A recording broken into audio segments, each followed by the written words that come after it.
Hey y'all, it is Kobe R. Rice back again, finally, for another daily write-in that apparently became not so daily about 7 days ago. So I I have not forgotten how this works. I just want to make sure that all my sound is coming through on all of my channels. It seems like it is for the most part. All right, and we are good to go. Okay, so first and foremost, for the 2 to 5 people who have been watching me and following along with this daily write-in, my deepest apologies for falling off the planet. Work got really crazy last week, and so I had to focus on that. And then very shortly after, I also got sick. I'm still a little bit sick. I don't know if you can tell; it's a little bit in my voice right now. So I am recovering from a cold slowly but surely, and I'll be drinking my tea today. Check out the Slytherin mug, period. Shout out to House Slytherin. Mm, so that I can get through this and also just get our daily write-ins back on point. I am gonna try my best, not tomorrow, but like probably Friday, and then for the rest of this write-in, I'm gonna try to get back on our early morning routine. I do find that the evening is a little bit more convenient for me because I have to I have to do life and all the things that I have to do. But yeah, I am back, and a couple of things. Number one, today we are going to be literally making up all the time that we missed, that I missed over the past week. And it's actually kind of lucky that I'm coming back today on the 20th because I can just give you all 8 lessons at once, and they'll actually make more sense because I'm stacking them up all together in this one session. Because today's lesson is about the 8 plot points. So we're going to cover all 7 days that we missed plus today in this one session, because every single day I was going to teach you one plot point, but now I just get to teach you all of them at the same time. So that's number one. Number two, and let me see if I can share my screen here. A reminder to all of you that our cozy cafe is officially open. Again, sorry that we were closed for the past week, but I do want to share with you what we have on offer for this week going forward. All right, so hopefully you guys can see my screen. Yes, you can. All right, so just an FYI, you guys already know that our Manga Madness giveaway and our Cozy Creator giveaway are still on and popping. All right, and on top of that, we have our books of the day, which essentially have now officially turned into our books of the month. If I'm going to be really honest, because the Coffee Break screenwriter and the Save the Cat books by Pilar Alessandra and Blake Snyder, respectively, they're going to take us through the remainder of our lessons, because it's between these 2 books that I personally learned about plot points. And then the upcoming lesson, as of tomorrow, I also have learned about the sequences, the 8 sequences. And so, because I won't say these are the only 2 books that I've learned these things out of, but like they were the 2 foundational books that I have used in the past to really develop my screenwriting skills and my novel writing skills. This tea is good. Okay. So having said that, both of these books right here are basically going to be our final books of the day. However, if you're interested in getting any of the books that we've talked about this entire month, I will give you guys, not really this week because I want to feature these books here until the end of the week, but at the top of next week on the 25th, I'll link you guys to my Amazon store, which will have all of these books and some other things that you can get to really help like bolster and boost your screenwriting progress. And yes, if you do buy the books through my Amazon store or my Amazon page, you will be inadvertently dropping some pennies in my little bucket. It doesn't cost you anything, but they're affiliate links. So the more I recommend these books to you guys, obviously, like the more kickbacks I get, just to be real. But I am never going to recommend anything to you that I personally have not used myself and that I'm not in love with, because I don't really believe in that. And the Coffee Break Screenwriter and Save the Cat are literally the two foundational books that you definitely need to have in your arsenal as a novel writer. For those of you, just in case you're interested, if you want to go into more like TV writing, you want to get, what's her name, Pamela Brown's writing the TV drama. I don't think her last name is Brown. It's Pamela something. I'll look it up. But you want to definitely get into her book as well. See, now that I mentioned her name in her book, I have to bring it up because it's also an amazing book. Writing the TV drama. And this is not even on our list of things, but like I love writing television. I do. So obviously I have to suggest this to you guys. All right, I'm going to share this tab really quick. If you're interested in writing television series or even a novelized, or what am I saying? Even a serialized novel series, right? That kind of like your novel series is like a TV show, but like you break it down into like mini episodes with cliffhangers.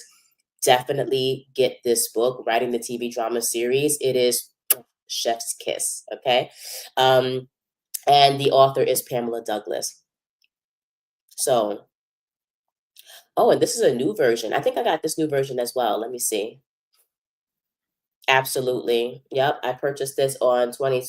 Oh, but hold on. Cuz excuse me, team. I definitely bought this in 2012, but like apparently I haven't gotten the new version. I'm going to just full disclosure. This is the fourth edition. I don't remember what edition I read like way back when, but even if this is like the new edition, like I would still just recommend her stuff because that first edition was fire. And if she keeps updating the editions as I see that she's doing here, that means this is also going to be fire. Just FYI. It's not our book of the week. It's not something I'm trying to like force down your throat right now. It will be in the Amazon store, but it'll be like more towards like the bottom because I want you guys to really invest in the books that we've already spoken about because I feel like those books are going to give you a really amazing foundation. Anyway, that was a tangent. Let's go back. So we have the books of the day. We have the giveaways that are still happening. We still have 10 days left in the Colby's Cozy Creator giveaway. So please, please, please join that. You get your automatic free gift just like that immediately. And of course, one lucky grand prize winner is going to get all of these amazing things. And I'm super excited to get that together. Okay, and then finally, our free book promo of the week is our free urban fantasy promotion. It's a book funnel promotion, and it's actually like kind of fire. You know what? I'm actually going to show you guys right now what the books are looking like. I'm kind of feeling like, even though I've been gone for a second, team chat, that I want to take my time just a little bit to get into the lesson because I have to kind of like get back into the groove, if it makes sense. Look at me grooving out to like my one subscriber, and that's totally okay. Okay, I want to show you this book promo because there are a lot of really awesome looking, sexy books in this promo, and I just want to make sure you guys see what you're missing. If you're not clicking on this link, I don't know what you're doing. All right. All right, so if you click on the free urban fantasy link in my description below for your free promos, you have a really lovely selection of urban fantasy books. Ooh, Shadow Witch, that's interesting. I like the cover a lot. See, what you guys don't know is that like I'm a book addict. Obviously, I'm a writer, but like I also download these books and subscribe to these authors like mailing lists because why not? There's so many amazing writers out here doing really great things. And I just love it. I love indie authors. Like, and this is no shade to those who are traditionally published, but I think indie authors are really doing something really amazing and special. And a lot of us have a lot of knowledge about not just like writing and storytelling and character design and all that and the craft, but we also have a lot of knowledge about marketing, and just finding some really scrappy ways of getting our names out there. And so I just try to celebrate us as much as I can and also support us as much as I can. In any case, okay, and you see your girl, Colby R. Rice. I got mine here. My cover looks distinctly dystopian, but if you guys know anything about my series, you guys know that there is a very strong urban fantasy element to it, but no vampires and werewolves, but alchemists in the city, literally urban fantasy, like in alchemists in the streets of the Bronx, and also like crazy looking monsters or what have you. So this is what you get to download. But then you have some very like, how do you call it? Straight urban fantasy that gives urban fantasy vibes, like Strike of Magic. Like you can see the dragons in the background. She's got the black leather, the city background. Like that's typical urban fantasy, and I love to see it. And then you have some really cool stuff here. So just go and check it out. See what's tea, see what's going on, see what you like. This looks really cute right here. A Study in Mischief looks like maybe like a cozy mystery urban fantasy type situation. I could get down with that. Okay. Anyway, this is what you'll be getting if you get into our Cozy Creator Cafe. All right, let's jump into it, y'all. Oh, hey. Hi, Sassafras. Girl, I'm sorry, I'm just seeing you. I hope that you're well. Hi, first timer. Is this a book club? Um, it can be.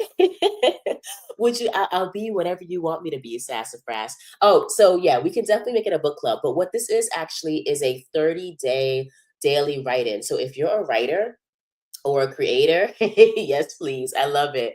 Yeah, if you're a writer or creator of any kind, I actually teach, at least in this month, daily write ins and daily writing sessions. So that if you want to write your own novel, you'll have at least a bare minimum kind of toolkit that you can use to develop and write your own novel. But I would love to do a book club. I'm tired of reading these books alone. So, Sassafras, do you have any book club recommendations? Like, you have any recs on your list? Oh, thank you, Sassafras. Okay, coming through on Twitch. I love it. I'm so happy that you're here. I'm usually here talking like to myself, low key, low key. Oh, Zoo Station. Okay, you just started a book club. Let's read Zoo. Why not? I would love that. Okay, hold on. Let me go buy that right now. Zoo Station. Wait, what genre is it, sis?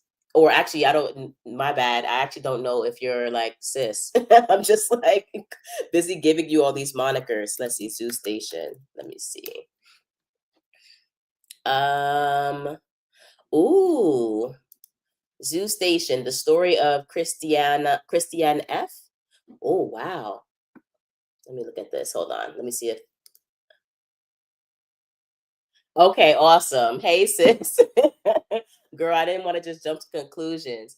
Okay, I am on Discord actually as Colby R. Rice, but to be very honest, I'm still getting like the hang of all of this. But yes, let's connect on Discord if I in fact know how to do that. I'm gonna put my handle in here. I think that's the right way to connect. As you can tell, I'm very new to this, sis. Awesome. Zoo Station. Oh, and then do I need to like joke? Do you need to like send me an invite for your Discord, child? I don't know how this works. I'm a hot mess.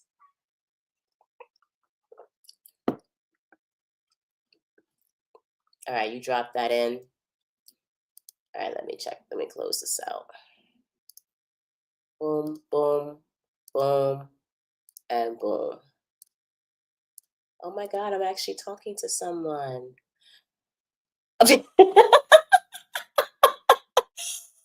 Okay, I guess we'll discover it together, sis. It is all good. Yeah, I'm relatively new to Twitch. I'm pretty new to the streaming game altogether. Oh, and that's another thing, chat, for those of you who might be watching. I have decided, and Sassafras is for you too. Not only I'm gonna continue this streaming life, but I'm gonna go into game streaming as well. I'm really excited about that. So I'm trying to get my life together, get my camera together because my camera's all like, I don't know what's going on. The skin every time like watch somebody's live, the skin is always like skinning. And I'm just like looking at my camera and I'm like, girl, you're looking mad washed out. Like, get a better camera, or like, I don't know, skincare needs to be better. Anyway, either way, regardless of how I'm looking on camera, don't care about that. I'm definitely going to be game streaming and I'm super excited about it. So, sassafras, I say that to say we will learn together, but I would love to join your book club. So let's definitely connect. All right, Sassafras, I'm going to be connecting with you more on the chat too. I am going to jump into, just for posterity to make sure we get through the material, I'm going to jump into our lessons for today. And our lesson for today is actually the 8 plot points. So for those of you who are relatively new, forgive me, I'm like, I don't know, hello. It's a little hot in here. Let me open a window. Open a window further. Okay, here we go. Okay, so for those of you who are familiar with any type of screenwriting structure or screenplay structure, one of the things you might have come across in that study of yours would have been plot points, right? But what I notice is that different screenwriters focus on different plot points. A plot point, essentially, just to define it, is a major turning point in your story that propels your story forward. Basically, it is something that happens in your story that essentially creates a cause and effect relationship. Because this blank thing happens, it made this other thing happen, right? And your character usually is being propelled from one plot point to the next plot point. And I will tell you just right now that there are essentially more than 8 plot points or beats in a story, but there are 8 major ones that your character is going to like bump up against that they just can't get around. It is going to irrevocably change their path and their story. Okay.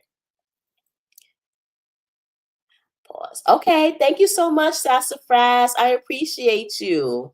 All right, thank you for coming. We'll connect. Talk to you later. That was great. That was very uplifting. All right, so we just said peace to Sassafras. Let's jump back into these plot points. So we're going to move from one plot point to another. The MC is going to, at each plot point, look and say, all right, this major thing happened. There's no turning back. What is the way forward? And in any story, there's going to be at least 8 major ones. So let's talk about the first one. Not that one. Not that one as well. Hello. Here we go. All right. So plot point number 1, as Blake Snyder would say in his work, is the inciting incident. The inciting incident is essentially like when I actually put this together. Let me see if I can find the. Yeah, here we go. Here's the graphic. The inciting incident is literally the nuke that blows up the entire world of your character, right? So, your character, we discussed in our past lives that you have to develop a world for your character that essentially kind of sucks in most situations, right? There are several things that are wrong in the character's world. If you develop your character's critical history correctly, you'll know that they have certain flaws, certain wounds, certain past traumas or canon events that they're dealing with. They have a certain narrative, usually a negative one that they're dealing with, so on and so forth, right? So their world is not quite what they want it to be. They're not where they want to be. They're usually wounded. They're usually like finding trouble or having trouble finding the pathway to healing themselves or healing their situations or fixing their situations, right? But even though they're having, issues with their lives, they are still stuck in this weird cycle until the inciting incident comes and pretty much blows everything up. Luke Skywalker, he was living a boring, Midwestern Idaho boy life. No shade to my Idahoans or whatever, but like that's essentially who his character was modeled off of. Like, y'all folks out in like Idaho, Oklahoma, you know what I'm saying? Like, Nebraska. He was not a city boy by any stretch of the imagination. He is like a Midwestern, kid who was like doing Midwestern kid things. Nothing wrong with that. You know what I'm saying? No shade, but that's what it is. And then he has the inciting incident of the Galactic Empire or what have you, like completely upending his whole life, killing his current family, even though they're not really his real family, destroying the village, just like, wreaking havoc and just going crazy. And now he has to make some decisions as to what he's going to do, right? That will be considered a major inciting incident. Actually, if we kind of rewind back, and if I'm remembering this correctly, I might not be remembering correctly. The inciting incident might actually be Obi-Wan not bumping into Luke Skywalker, but like deliberately putting himself in Luke Skywalker's way on purpose. Again, I have to watch A New Hope again to like really like nail down those plot points. But essentially, Luke Skywalker was living his life, and then boom, like the war between the resistance or the rebellion or whatever and the Sith explodes on his doorstep, and now Luke's life is changed forever, right? In the Hunger Games, Katniss Everdeen's life sucks. It sucks by all measures, by all definitions of the word, right? And then the huge inciting incident for her is the fact that her sister's name is plucked out of the hat or plucked out of the lottery for participation in the Hunger Games, right? So that was a major nuke. It really made everything that was already crappy even crappier, unfortunately. In The Matrix, greatest movie of all time, in my personal opinion, the inciting incident was Neo getting that phone. Like that really one of the most iconic scenes ever, because it was like the first time that I think it was like Nokia, they had developed like a special like pop-up pop-out phone for that scene, and like everybody wanted the Matrix phone, like everybody wanted it. But he got that call from Neo saying, "You're in danger, let's get it together," da da da da, and that changed his entire crappy life. And then we have Aliens, which is another favorite franchise of mine. This is Aliens, the second one. Ripley, her life sucks because she's haunted by her experience with the alien on the last ship with the last crew that got totally demolished, and she was the only survivor. And she's also haunted by the fact that she missed out on her daughter's entire life. Right. So when she finally wakes up out of cryo sleep, she's lost everything. The whole world around her has changed. She knows nobody. And she feels like she's failed as a mother because her daughter was waiting for her and she never came back. Hi, my child is on the live watching me. Hi, Sam. All right, I'm going to keep her identity, under wraps because this is my child and I want her to be safe. But hi, Mama. Thank you for your support. I love you. Mommy loves you. I can't believe she's on my live. I'm screaming. So in any case, in any case, Ripley has this really crappy life, and then the inciting incident is that boom. I forget what the company's name is, but the company has just the company that is colonizing the moon or what have you, has just the moon where the alien was in the first place, where they first found the alien. They've now colonized it, and all of a sudden the colonists have disappeared. Which Ripley is just like, are you guys stupid? Did IQs drop precipitously while I was asleep? Which apparently they did. And Ripley already knows that those colonists are like, it's clipped, it's clapped, like they're gone because the aliens don't play. All right. And so that's the inciting incident. They want her to get involved with like finding the colonists and figuring out what's happening because she has the most experience and da da da da. And she's like, nah. All right. So that's the inciting incident. What is the nuke that totally ruins the whole character's like whole flow? The next plot point. The first point of no return. And why do I have this adorable but somehow cheesy looking portal here? Because literally once you walk through it, you cannot come back to the real world. Okay. You just can't. All right. Um, this is literally once you go through, you cannot return. The character has left their old crappy world and has gone to a completely new world. And usually this is symbolized by an actual visual representation of this transition, right? So in the Hunger Games, the representation of Katniss moving from District 12 into the Capitol and into the Hunger Games is literally her on the train go and like she's literally moving from District 12 into this new world of the Capitol.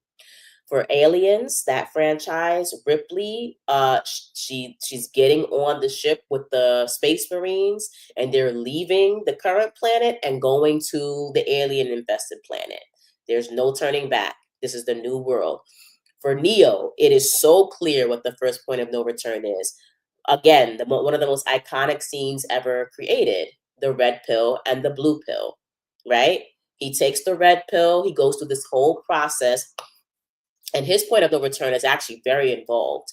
Like there's levels to the point of no return. And they once he gets out of the matrix and he's in the real world, they literally tell him on screen that there's no going back, right? So that's his travel from his current world to the new world is him taking the red pill and leaving the matrix.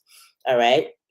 And then with Luke Skywalker, his first point of no return is when he goes with Obi-Wan and goes on their adventure. And there's literally he can't go back to his old village because his village is destroyed. You know, there's no place to go to. He has no family, no friends, etc. Okay. That's the first point of no return. That's the second major plot point you want to design for your story is the literal transition from their old world to the new world. All right, let's move forward into the third plot point, which is the midpoint. Now, the midpoint can be a little bit tricky for a lot of us. I'm going to keep it very simple and very sweet. Number one, the midpoint, it should be at the almost exact middle of your story, right? But most importantly, the midpoint is the highest, best, most fun, safest, most secure point in the character's new world life that they will ever see in the story, right? Let me give you some examples. I don't even know. Actually, in Aliens, was there ever a point wherein they're safe? All right, sure. Let's talk about the midpoint in Aliens. So in Aliens, right? They're in the new world, which is like the colony that has been destroyed by the aliens. The entire time we're on the edge of our seats. Like we know the aliens have taken over. We've seen this movie before, literally, and we already know it's going to be a hot mess. But for a good portion of the first half of the movie, we actually don't see the aliens. We see the Space Marines landing. They're calibrating. They're doing a whole bunch of stuff and getting themselves ready. Then they storm the colony. Then there's nothing in the colony, right? They're looking around and they're finding hints and clues as to what happened, right? And it's getting creepy and it's getting scary, etc. But they haven't found anything yet, right? So for now, even though we see the remnants of a last stand and a final fight, uh, it feels a little bit safe because like all these big scary monsters that Ripley was talking about, don't exist right now in that moment. And we also meet Newt, who is like, basically the B story, the thing or the person or the sentient being that Ripley gets attached to and wants to protect. Um, and we meet her. And we're trying to get to know her. And things feel kind of like relatively okay. Meeting Newt and chilling with Newt and like realizing that there's nothing in the colony, that's literally the safest that the folks in this story are going to be for the rest of the movie. Right? After that, things go pretty quickly to hell. All right. So that's the midpoint, the highest point. In the Matrix, the midpoint is when Mio meets, that's crazy. when Neo meets the Oracle, right? So for the first half of the movie, he's left the Matrix. He's getting to know the real world. He's doing all this training. I know Kung Fu, all that, you know what I'm saying? Doing the jump, fails the jump, learns all the rules and the stakes of the Matrix, all those things.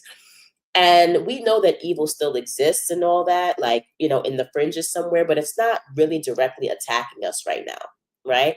So, you know, kind of like we're feeling ourselves a little bit. And Neo's like, ooh, this is so cool. They go to see the Oracle because this is the standard procedure for everybody who leaves the Matrix. Everybody they go through the training, they do all the things, and then they go to see the Oracle who gives you your destiny. And so that is the highest point in the story because if you have seen the Matrix, you know that very quickly right after the Oracle meeting is over, things go straight to hell. Like literally the point that is right before things go straight to hell is the midpoint in your story. Okay. um I don't remember what that was for A New Hope, so we're gonna put a pin in that. For Katniss Everdeen, in my opinion, I mean things are already crazy in her story. um I think the midpoint for her was like literally right before Rue dies in the Hunger Games when they're actually like fighting each other, because she and Rue become like friends, and she kind of feels like she wants to protect her, and Rue is also looking out for her. They're looking out for each other, right? Meanwhile, Peter's joined up with like the ops and is killing other people alongside them or whatever, and so Katniss doesn't find any safety anywhere else except with Rue, right? And they're feeling safe, they're feeling secure and all that, and then boom, like a crisis happens, right? So once again, like the midpoint is basically like the highest point in the story, the happiest point, the safest point, the most secure point, pretty much the last point that you're going to see the character smile until the end of the movie. Okay. And then right after the midpoint, we get to plot point number 4, which is the crisis point. I will say this, and this is no shade to Blake Snyder or anybody else. Nobody talks about the crisis point. Nobody except your girl Colby, okay? Because I peeped the game. Because I've always asked myself, how do we go from the midpoint all the way to the next plot point number 5, which I'm going to tell you about. But in a lot of these storytelling structures that I've seen and studied, we always want to jump from the midpoint straight to when things are completely crap. And I'm just like, whoa, hold on. Like, there has to be some kind of bridge between the highest point and the lowest point, right? So let's build that bridge. We don't just go from like happy to like totally devastated for no reason. Something has to happen. And I call that the crisis point. Nobody else calls it the crisis point. Nobody else even knows what the crisis point. This is me. Why am I hitting myself with my pen? Okay. This is me. Because what I noticed in my deconstruction of like several stories is that literally right after the midpoint happens, something really effed up happens that totally turns the story on its head. So the crisis point is basically the point wherein we have an external event that's really horrible or awful, or it's a villain triggered event, right? Where the villain finally breaches the character's safe world, okay, and turns everything on its head. And it usually comes right after the midpoint, like literally right on the back of the midpoint, the crisis point happens. So in that situation, Katniss and Rue are getting along great. Rue gets stabbed with the spear and she dies. After that, pretty much everything goes to hell. Okay, if you're going to be real. In Aliens, the midpoint is when they're feeling all safe and sound, inside of the colony or what have you. They're going deeper into the colony, and then boom, crisis point. Somebody ends up pissing off one of the aliens. They find an alien nest. Somebody wakes up the aliens, and all hell breaks loose. Because up until that point, the aliens didn't even know that they were there. To be honest, they could have really just got back in their ship and left.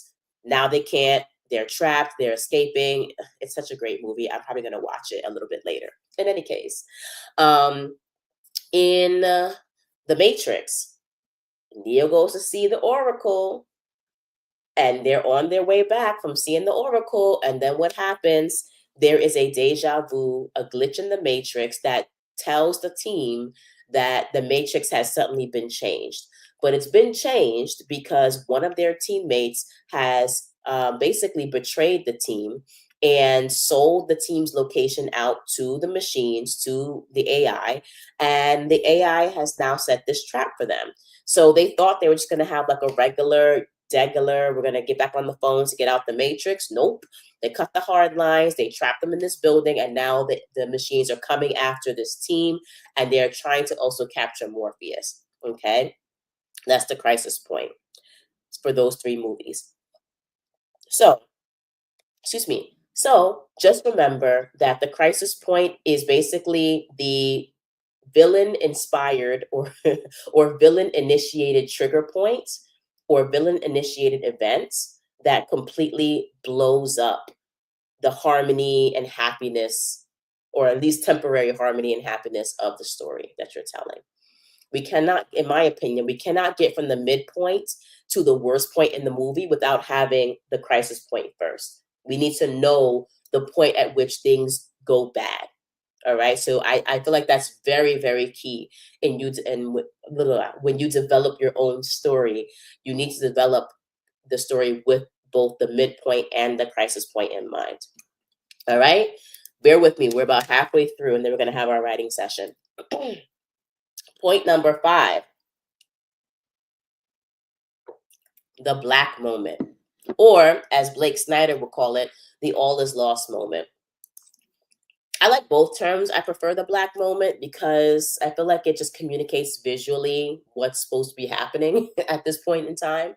Um, but your mileage may vary. So the black moment is literally the lowest point in the story. It should be the direct opposite of the midpoint.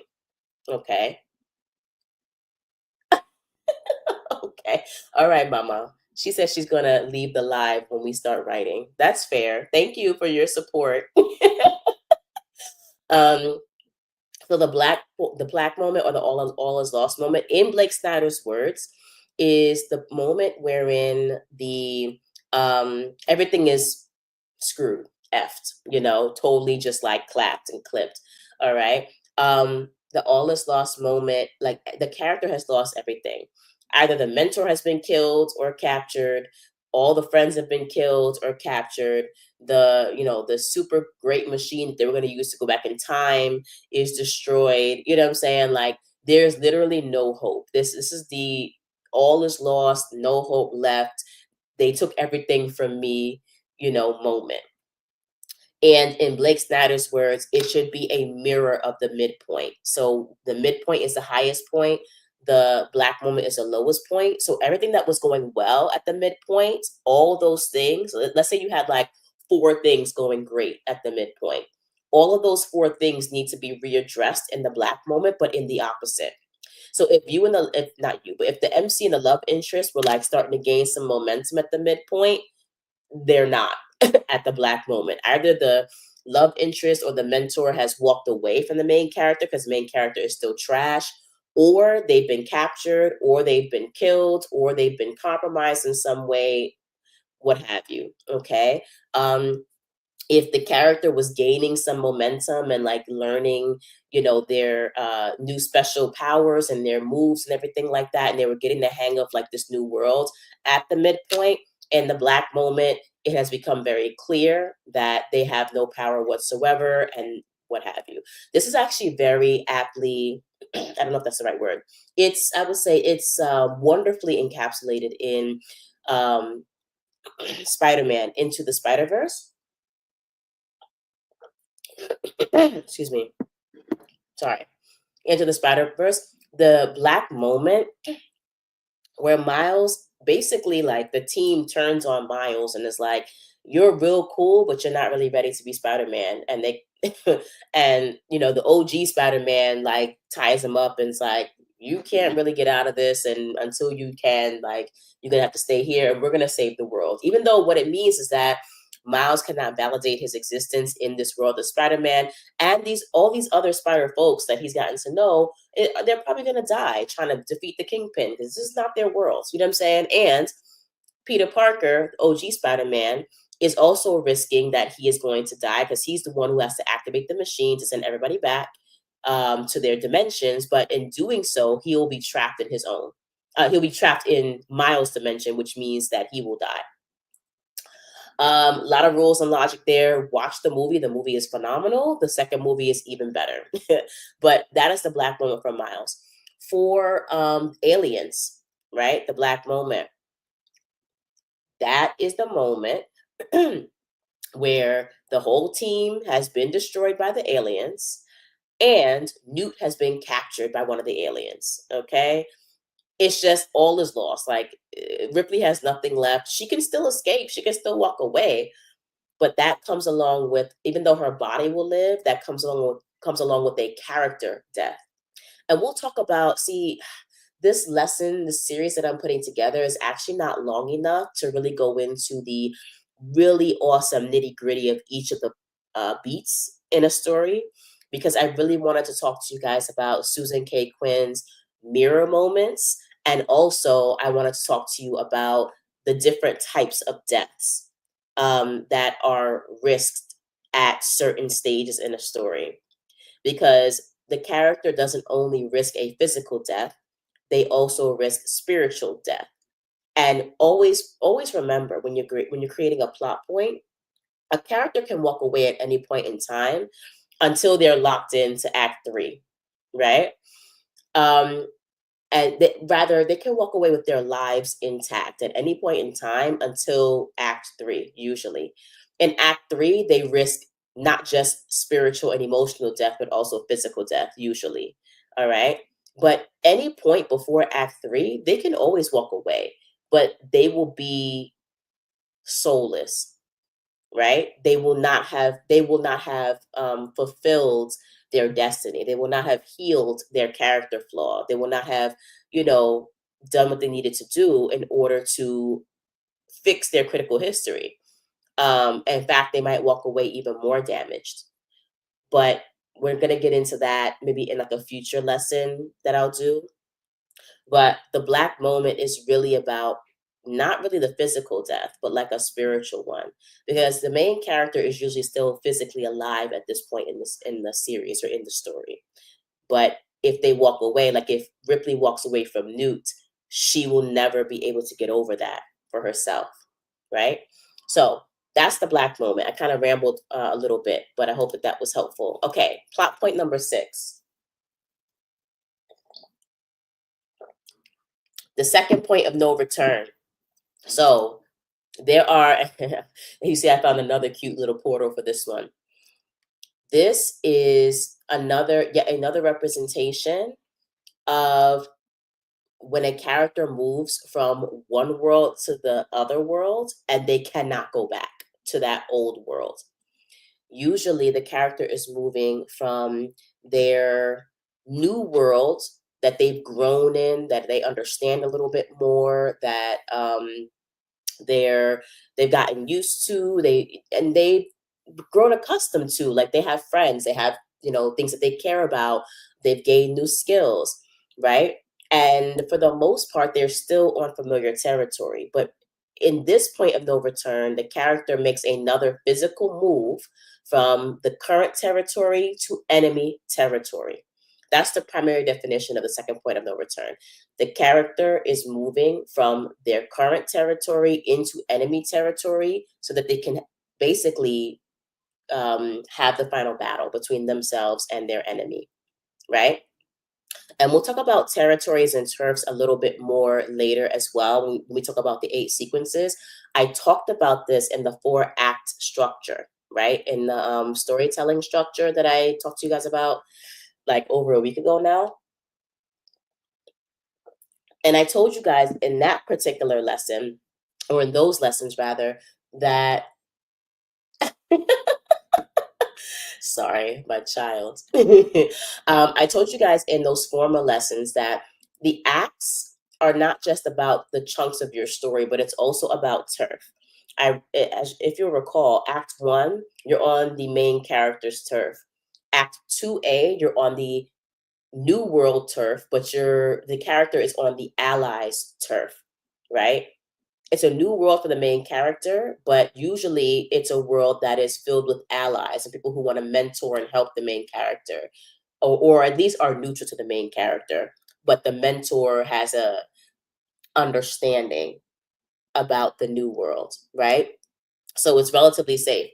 Act 2B, when we talk about turf, is about the Allies' territory getting breached by the villain, right? So it's really about the defilement of the Allied territory because the villain has finally come into Allied territory and has caused total havoc.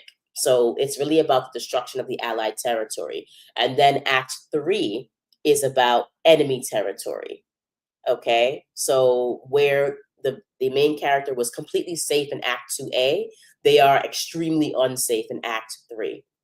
And so I want you to think about that when you're putting together plot point 6, the second point of no return. How do you visually and emotionally and physically represent the character moving from a destroyed allied turf into enemy territory? What does that move look like? Okay, so that's the second point of no return. And that actually launches us into Act 3 and into the last two plot points. So, plot point number 7, moving forward. Once we're in enemy territory and the main character, oh, sorry, nope, let's go back. Sorry. Some examples of the second point of no return. Neo and Trinity go back into the Matrix in order to save Morpheus. The Matrix was never really safe, but they still had anonymity on their side, right? To a certain degree. Now that anonymity has been destroyed, and they're risking everything going back to save Morpheus when they could just easily pull the plug, right?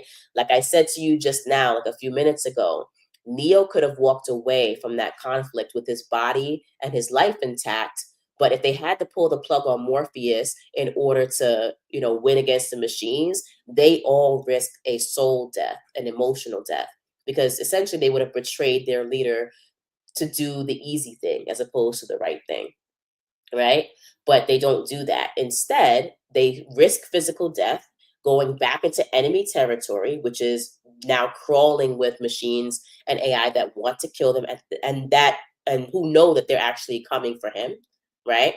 And they're going back to save Morpheus, and so they're crossing again from the Matrix into that enemy territory. In Aliens, that second movie, when Ripley decides to gear up and she tells the robot and the last remaining soldier, I forget his name, he's a ride or die. I love that guy. But she tells him, we are not leaving without Newt. And she gears up and she deliberately goes back into the original colony territory that they stormed to the Queen's Nest to get Newt. That is Ripley going directly into enemy territory. Okay. All the odds are against her, but she's going into enemy territory because she cannot leave Newt behind. If she leaves Newt behind, it's an emotional soul death. I don't remember what the break into Act 3 or the second point of no return is for Hunger Games or Star Wars, A New Hope. But when I remember, I will put some supplementary notes. Okay, next. Ramble. The third act twist. Oh, and by the way, the point of no return is just the breaking. If you guys are familiar with Blake Snyder's book, that's just him breaking into Act 3. That's what he calls it, the break into Act 3. Same thing. I just use a different terminology because I feel as though my terminology for me is a bit more visual and it's more helpful for me when I'm writing out these points. Plot point number 7, the third act twist. So final battle has popped off, right? Neo and Trinity are fighting all the AI and the machines to get to Morpheus, and let's use aliens. Ripley is literally going up against the Queen and all of her alien nest in order to get Newt. The third act twist is basically when things are looking actually pretty decent for the main character and the hero. Like it looks like they're about to succeed, right? Yay, we're excited. And then all of a sudden, the antagonist, the villain, pulls out this random, like, never before seen trick in the book that totally throws the MC, the main character, off their game. And now it looks like that the villain is actually going to win. All right. It's some horrific surprise, some dark twist, some hidden secret, some, hidden jutsu or superpower or whatever that the villain just pulls out of this grab bag. And now your main character is screwed. Right. That is a third act twist. Or as Blake Snyder likes to call it, I love what he calls it. He calls it the high tower surprise. Right. I think he used the metaphor of, for anybody who's familiar with or a fan of Super Mario Brothers, especially like the earlier versions, Super Mario's 1, 2, and 3, or 1 and 2. Every single time you go to a castle to save the princess, Toad is like, sorry, Mario, the princess is in another castle. Like, that's the third act twist. After you done dodge all these fireballs and Koopas and chain chomps and all these things to save her, suddenly now she's not even in the castle. Like, y'all could have just told me that from the beginning. But, like, anyway, that's the third act twist. So we get that when Ripley and Newt escape the queen and all of her little minions, right? And they escape and it's happily ever after. And the ship is like, it's literally escaped the entire planet that has now exploded in a nuclear explosion because they set those charges, right? And everything is all good. And then suddenly, the queen actually apparently escapes with them on the escape pod. And so now you have this massive, insane looking alien queen versus Ripley, and she has no weapons whatsoever. Okay. So that is a third act twist. They thought the queen was dead. The queen lives. Okay. And the North remembers. Okay. She is not happy about how you killed all her kids, and she's coming for revenge. In The Matrix, the third act twist in that one was we really thought Neo was about to get away. He like fought the machines, he fought Mr. Smith in that really cool scene, and he's like, they're beginning to believe, or that whole thing, right? He was beginning to believe that he's the one, and he was doing really well. Then he ran away. I always find that really funny that he ran away, but he runs to get out the Matrix or whatever.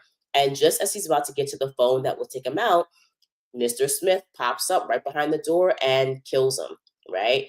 So that's a third act twist. And we're just like, gasp, oh my gosh, what's going to happen now? Because the villain has pulled that last trick out of the hat before the main character could achieve victory. All right, that's the third act twist. Plot point number 8. Ooh. The resolution. Actually, and I'm going to put here the resolution / new normal because I kind of feel like we can put those together. Oops, that is not how you spell normal. All right, I'll fix that typography a little bit later. But the resolution / new normal. The resolution, very simply, is the moment that the main character digs deep down, finds the strength to defeat the villain, usually through some kind of epiphany or some kind of trick that the MC has up their sleeve, which simultaneously involves them healing their own past trauma, right? All in that moment. And they actually defeat the villain. So the resolution is the moment that the main character defeats the villain. In Aliens, Ripley finds the suit that she has been using, or she was using in the first part of the movie to like move big loads. It's like a loader. It's a loader machine. It's a loader suit. She fights the queen. That fight was gangster. I love that fight. She fights the queen hand to hand like a real G, and she ends up, as per usual, blowing the queen out of the airlock like she did with the first movie. Okay, and she defeats the queen, and everything is all good. In The Matrix, this has always kind of bugged me a little bit about The Matrix, but I'm gonna let it slide. The resolution was that I guess love saves all because Trinity ends up resurrecting Neo inside of the Matrix with her love, with a kiss. I'm sorry, I'm not trying to shade the Matrix, but I'm just like, how does this follow the logic of the movie? But in any case, essentially he is the one. He is essentially like above and beyond anything else the machines have ever expected. And he kind of breaks the rules of the machine world, right? His mind died, but Trinity was able to breathe life back into it. Okay, so this is actually an interesting resolution because the love interest slash mentor comes in to assist the main character to defeat the villain. But the moment that Neo is resurrected, I guess you have no choice but to believe that you're the one at that point because you've done something that nobody else has done before, which is come back to life. And now he's busy defeating Mr. Smith with one hand and stopping bullets in the hallway and all that, and he destroys Mr. Smith along with the other machines. Okay, that's the resolution. That's how he defeats the villain.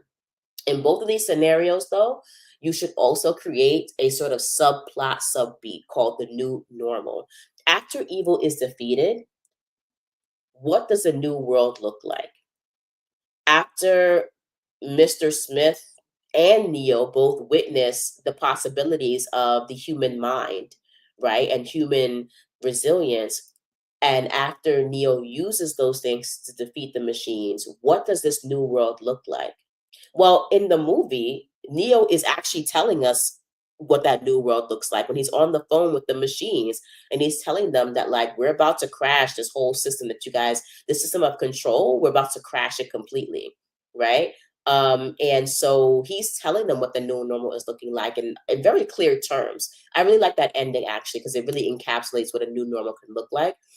In Ripley's world and the aliens, a new normal is a very clear scene between her and Newt. And it's obvious that Ripley and Newt now have a mother daughter relationship, right? Ripley has overcome the failures that she felt as a mother for her own biological daughter, as she's healed that failure through her saving this little girl who has become her new daughter, right? Same thing with The Last of Us, Joel, right? In his decision to completely eliminate the fireflies and save Ellie, he has healed that hole in his heart that wherein he had lost his daughter before. Now he has a new daughter, someone new to love, someone who's helped him heal and get over that pain. And the new normal is that he gets to be a father, just like the new normal for Ripley is that she gets to be a mother and the child subsequently has a parent, right? And so in terms of like defining new normals, you should be able to show what the new normal is, not just on a macro social level, like what does the world now look like now that the character has won, but what does the character's internal world now look like now that the character has won? And this should actually sound familiar because when we were talking about building a character arc like some days ago, I told you that it was important to make a list of the 7 critical history traits, right? Um, the dysfunctional history traits, and then make a list of 7 counter traits, right? Traits that are opposite of the dysfunction. And that by the end of the character story, the character should be demonstrating that they have healed all 7 of the original traits through a scene or through some kind of conversation or through some kind of action or what have you, right?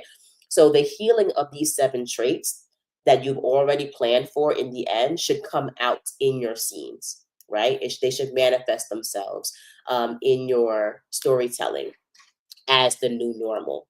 So don't ever forget that there's a new normal that you have to address on the character level, on the societal level. And if you're talking about meso-social groups like community groups and social groups, we should also see what those new relationships look like. Okay. Oh, okay, team. That is pretty much all I have for you today. I'm going to do a quick review just for your benefit and also my edification. For those of you who might have missed it, we're just going to review really quickly what the 8 plot points are, according to myself and Blake Snyder and some other people. Plot point number 1 is the inciting incident. Again, it's the bomb that originally disrupts the protagonist's status quo, right? Plot point number 2 is the first point of no return. The moment in the story where the protagonist leaves their current life behind for a new adventure, opportunity, or to enter a new world. Here, the door to the past is forever closed behind the protagonist. Oh, excuse me. Sorry. How embarrassing. Plot point number three, the midpoint. The moment or collection of moments in the MC story where everything is going great for the character after they've begun their journey into the new world, right? So the midpoint has to come after the first point of no return. There's no midpoint unless the character's in the new world. Again, the midpoint is also the highest point the story will have until the end. So this is the last moment in the story that the character will be happy until the story is over. Okay. Plot point number four, the crisis point. Right? It happens right after the midpoint, and it's the clear moment in the story where everything suddenly goes to crap. I'm not going to say that because my daughter's watching this, but you understand what I mean. So there's a crisis or villain created trigger event that takes the character from a place of safety to a place of peril. Everything in the story goes downhill from here. Okay. So once the midpoint happens and we're all happy, something has to happen immediately after that that like totally messes up our happiness. And we're going from the top of the hill all the way down to HE double Twinkie sticks, hockey sticks. Plot point number five, the black moment, or as Blake Snyder would call it, the all is lost moment. It's the moment in the story where the protagonist has lost everything. The worst thing that could have happened to the character has happened. All hope is lost, and this is the lowest point in the story. As Blake Snyder would put it, this is the direct opposite of the midpoint. So all the things that are going great at the midpoint, all those things should be totally crappy at this point in time. Okay. Then we have plot point number six, which is the first, not the first. What did I do here? It's the second point of no return. Let me fix this. There we go. Let's get it back together. All right. Plot point number six, the second point of no return. The moment in the story where the protagonist storms enemy territory to end the conflict once and for all. Plot point number seven, the third act twist. Again, that's the moment that the villain comes up with a dark surprise or horrifying twist that catches the protagonist off guard and gives the antagonist the advantage. This happens during the final battle, right as the protagonist is about to claim victory. So remember, it's the queen on the escape shuttle, and then we don't have any weapons to fight her. It's the Mr. Smith behind the door standing between Neo and the phone and him killing Neo before he can get to the phone to escape the Matrix. That is a third act twist. Okay. And then plot point eight is the resolution / new normal. So this is the moment, once again, or collection of moments at the end of the story where the MC has prevailed or has made significant progress. I put in significant progress here for those of you who are writing like ongoing series and need to have like a cliffhanger or need to leave something to the imagination for the next episodes or the next books. They have to have made a significant amount of progress if they have not prevailed. Okay. For the larger world, after like this resolution moment, the order has been restored or a new order has been established, right? This is the new normal we've been talking about. There's another tip I want to give you, and it's right here. But if you plan on continuing the story in the next novel, this is also the moment where we show that evil somehow and somewhere endures, right? So this is the, we thought the villain was killed and buried under a house fire, and his fist pops through the ashes and like curls up in a fist of vengeance. You know what I'm saying? Or something like that. It's every single cliffhanger that we've ever seen in every single Marvel's halfway credits and end credits, right? If you've seen any MCU movie, all right, they always give us a sneak peek of how evil endures or how the next story is relevant, right? Anything that ends with a cliffhanger, like it's either happily ever after or happy for now, okay? And so if you plan on creating a series, don't forget you do have to resolve the story in the book. You do have to establish some level of new normal or new order. But you also have to show that some other evil or some lingering questions somehow endure and hang over our heads. All right. Whew. Okay. So your writing assignments for the next hour, if you have the time, hopefully you do, is to design the 8 plot points for your story. Okay. Hope you were taking notes. I might try to I'll see if I can actually show the first 4 plot points for like the first 30 minutes and then switch over to plot points 5 through 8 for the next 30 minutes. I feel like that's reasonable. So we're going to do that. If you guys have any questions, comments, please drop them in the chat. I'll try to address them as I can. I know my kid is about to sign off because we're about to do the writing. I hope this was helpful for you guys, and we will come back again tomorrow for more lessons. But for now, let's get to writing.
Team, in about 5 minutes, we're going to move on to developing the plot points 5 through 8. So use wow. Use this next 5 to 7 minutes or 5 to 8 minutes to finish up developing in as much detail as you want plot points 1 through 4. Okay, so just a 5 minute warning.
Team. Okay, so we are in the last 30 minutes of our writing stretch, and I just changed the slide over from the plot points 1 through 4. So I hope that you guys were able to really work on each plot point, for about 7 minutes or so, and really flesh out like that first half of your story.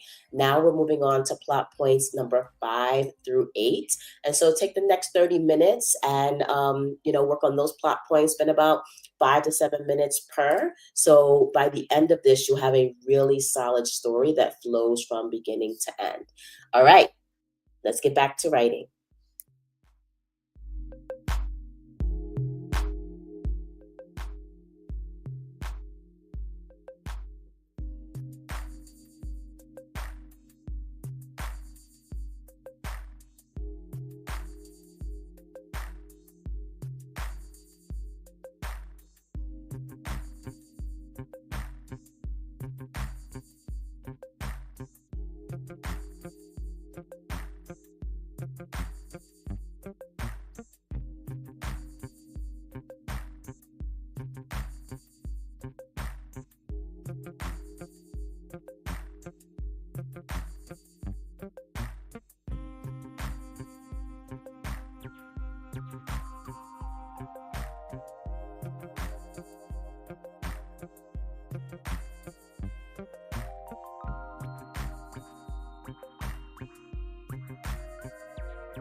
Hey, hey, team. Oh, I have a comment.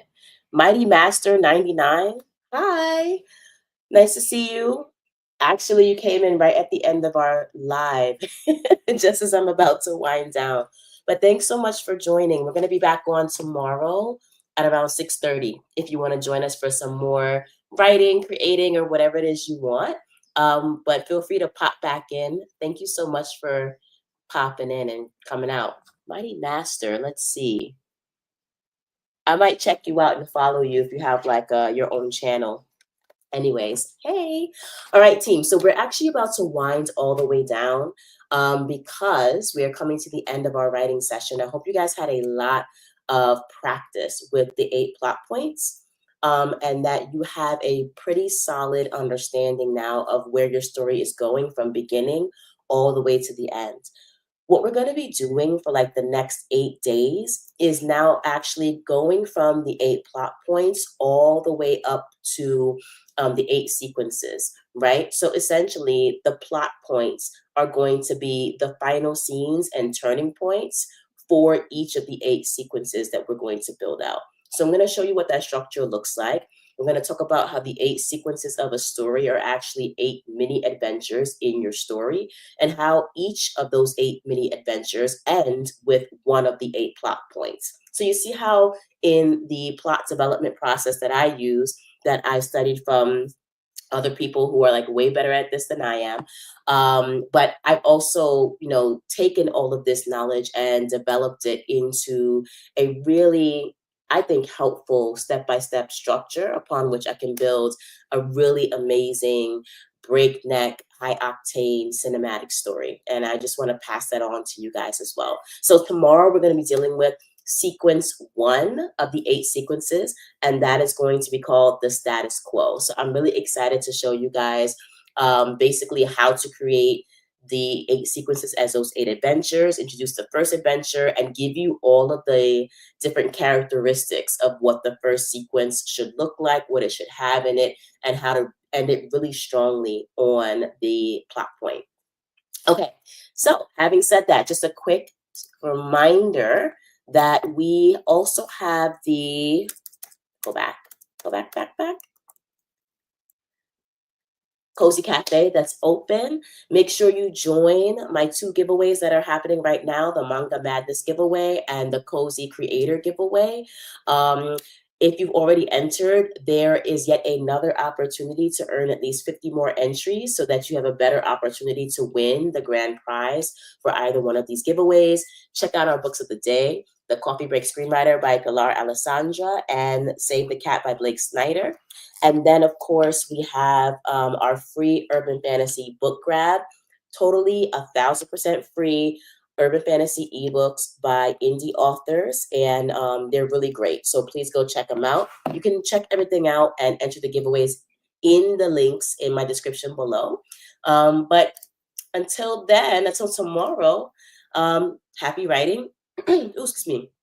And I will see you guys soon. Oh, keep creating, keep coming back. Happy writing, and take care of yourself first and foremost, especially in this crazy climate that we have going on. Particularly, I'm speaking to my Americans, but also if you're on here and you happen to be international, take care of yourself as well. Thank you so much for joining me, and I'll see you guys next time. Bye.